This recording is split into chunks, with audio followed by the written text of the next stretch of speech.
Rishus with the permission of friends old and new. Last night, we finished off with the last of those who received the transmission directly from Moshe, the Anshe Knesset Hagolah, the members of the Great Assembly. Tonight we begin the second Mishnah. Shimon the Tzadik hayu mishiarei Knesset Hagolah. Shimon the Tzadik was from the remnants of the members of the Great Assembly. He used to say, on 3 things does the world stand: on Torah, on avoda, on work, and loving kindness. Now,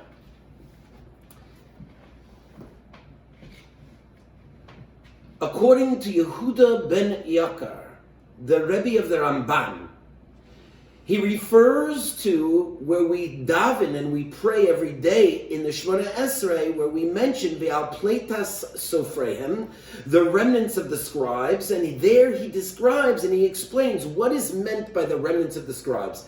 And he says that this refers to those who transmit Torah and the oral law and Torah Sheba'al Peh from generation to generation. The institution, Rabbi Sai, of the Great Assembly of the Anshe Knesset Hagolah was no longer. The age of the prophets was done. It had concluded. Shimon the Tzadik, Shimon the righteous, hayu mishiarei Knesset Hagolah, hu haya mipleitas sofreim. He was from the remnants of the members of the Great Assembly. Now, last night we discussed that every generation needs its own leaders in each and every generation. But here comes along somebody, according to my grandfather Rabbi Yaakov Naiman, in which it says, mipleitas mishiarei Knesset Hagolah, from the remnants of the members of the Great Assembly. And he says, why does it have to tell us that he was from the remnants of the members of the Great Assembly, from the remnants, from the leftover of the Anshe Knesset Hagolah? So my Zaidi says that the reason why it had to specify that he was from those left over from the members of the Great Assembly is because sometimes, and though we said that every generation needs its own leaders, sometimes, my friends, sometimes there are those who straddle the generational gap. There are those few, there are singular individuals in a generation that arise and are imbued with the Torah of a previous generation.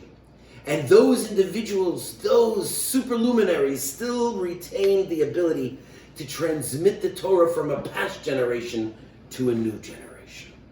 And this is the reason why Chazal, the Mishnah tells us, Mishiarei Knesset Hagolah, that Shimon the Tzadik was of the remnants of the members of the Great Assembly. Hu haya omer, he used to say, Al shlosha devarim ha'olam omed, on 3 things does the world stand: al Torah, al avoda, ve'al gemilas chasadim, on Torah, on work, and gemilas chasadim. What is meant that the world itself stands on these 3 things? Al shlosha devarim ha'olam omed. Al Torah, on Torah.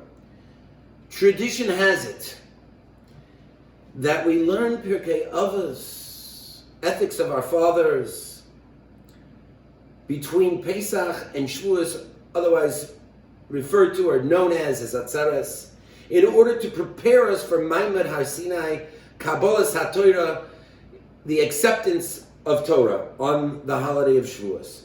And why? Because Derech Eretz Kadma LaTorah.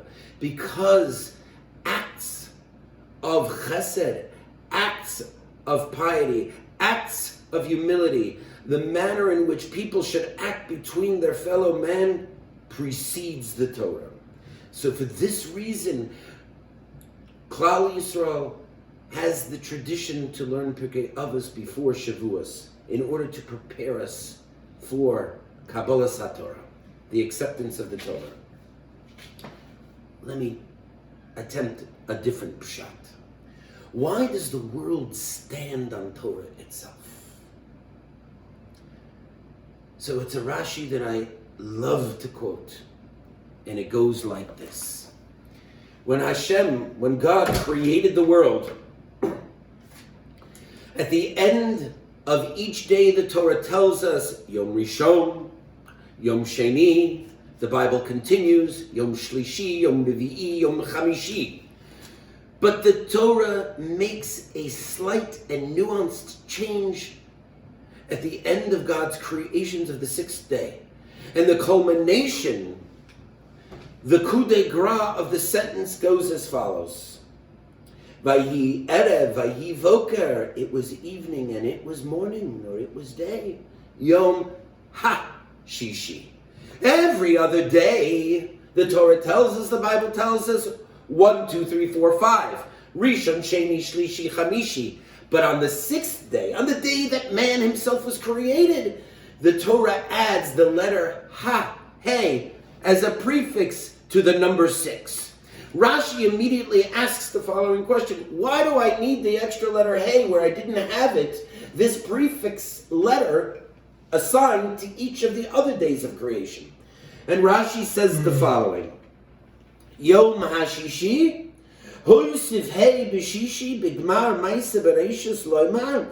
Hashem added a hey at the end of the creation of the sixth day in order to tell us Shehisna Imam, that there was a condition that was made with them, Al Manas Sheikablu Aleim Yisrael Chamishe Chumshe Torah.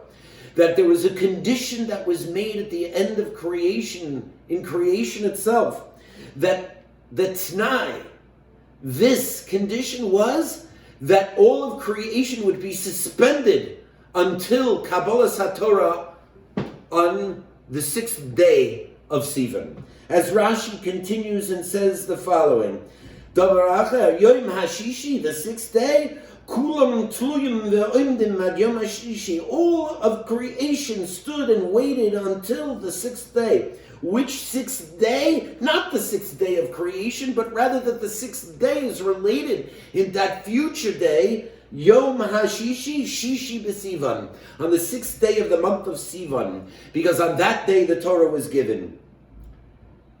Shebe Yom Vav, because on the sixth day of Sivan, Shekiblu Yisrael HaTorah, that the children of Israel acquired the Torah, Nischazku Kol Yitziros Precious, and on that day all of creation was strengthened.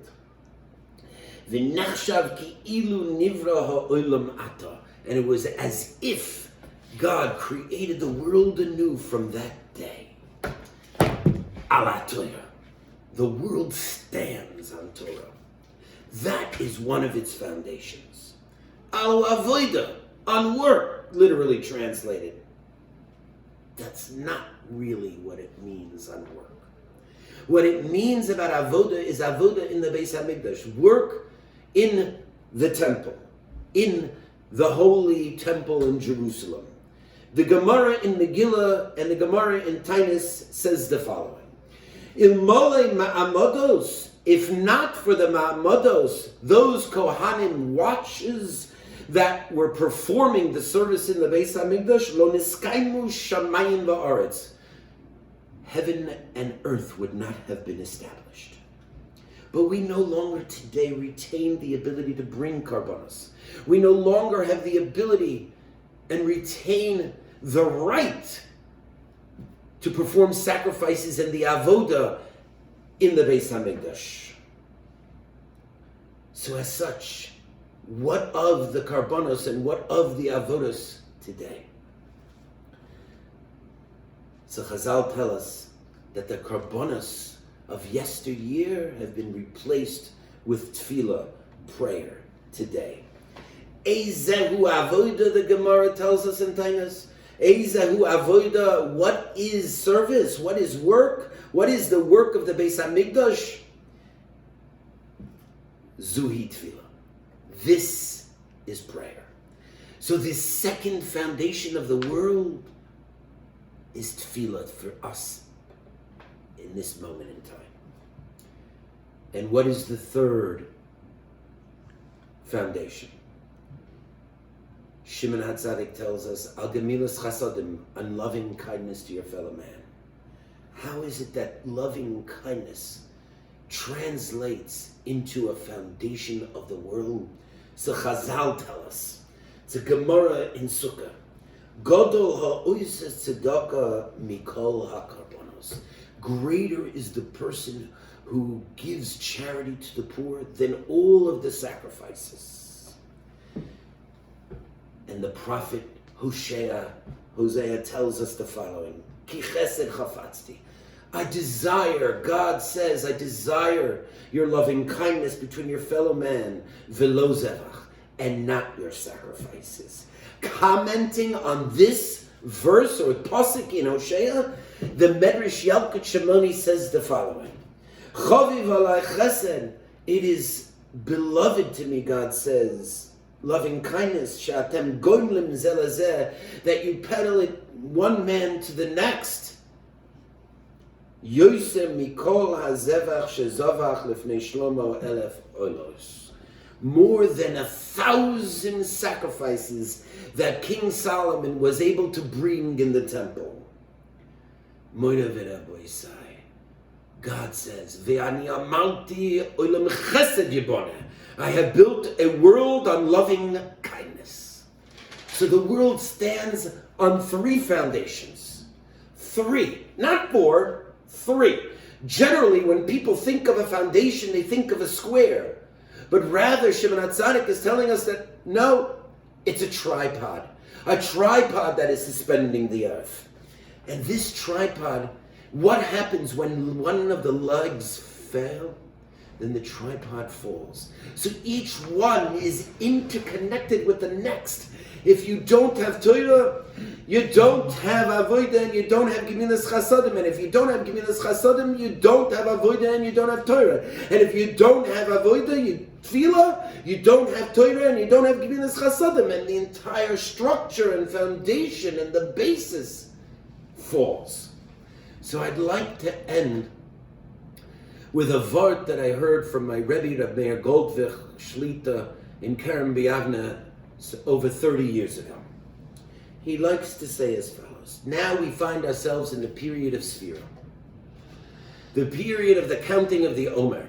And in today's period of time, and for time immemorial, for nigh 2,000 years, the Jewish people have observed a quasi-state of mourning during this period of time.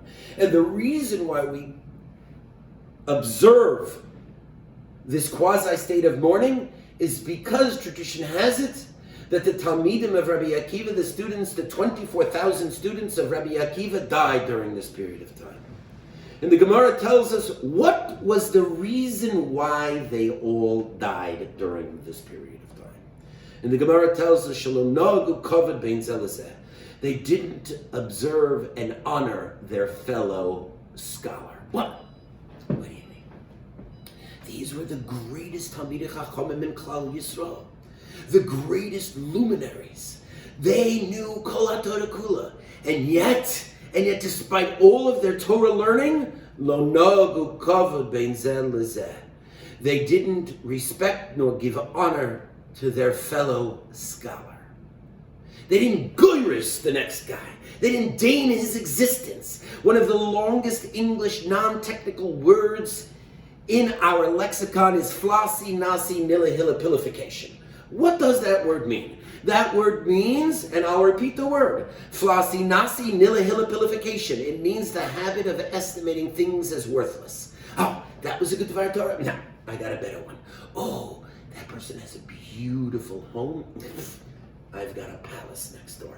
That person did something good. That's nothing. Shimon did something even better. It's constantly denigrating and not even deigning your next and fellow man for their accomplishments in life. This is what it means, Shalom nagu kavod bein zeh lezeh. But my Rebbe, Reb Meir, he asks, is this the reason why they should suffer through a magefa, a plague in which 24,000 of them died? But for how long did the Talmidim of Rabbi Akiva die? They died over a period of 32 days. And on the 33rd day, on Lag BaOmer, we make a quasi-celebration as a result of the fact that the magefa, the plague, had ceased. So my Rebbe says, let's look back at what Chazal say, Shelo nohogu kavod ben zeh lezeh. They didn't honor and respect their fellow. What is the fulcrum within that sentence? The specific word that we must focus on is kavod. Honor and respect. Kavod. Kavod. Kavod. Everybody runs after it. And some people run away from it. Kavod, my Rebbe says, if one takes its numerical value, its gematria, it comes out to 32.